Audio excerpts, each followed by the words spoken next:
Hello, good morning mga kabusanag. So update do atong trabaho diri no sa usa na to ka project no. Atong ako ipakita ninyo no kung say purpose ato kung ingon nga inside gutter. So mo ni siya no ang atong inside gutter nga ako ipakita ninyo akong itan-aw no. Ha? Okay. Mo ni siya no. Mo ni siya kanang gitawag inside gutter no na butangan natin bukilya. So mo natin design sa inside gutter from here to there. So yung makita no dira mo ni siya ang inside gutter.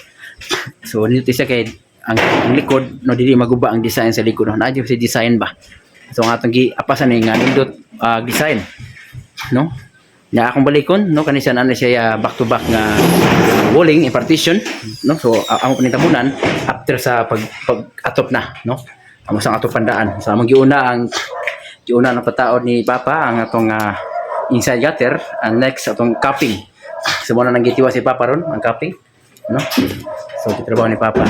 So na itong latiro si Papa. Sige, so muna si Dudong. So Dudong Idi. O panasabod no, atong mason. Mason, nga mutira bisag unsa. So muna ni ron no update sa atong agi karon no nako nagataga. So di karon mga 1 PM. So atong ning matupa no.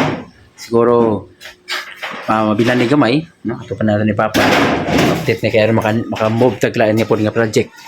Hallelujah.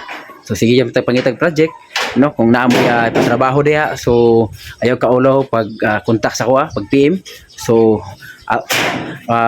quality ug ubos gyud atong presyo no pag kay sumasabot ta no barato ra gyud yan nindot nga pagkatrabaho so tawagi lang so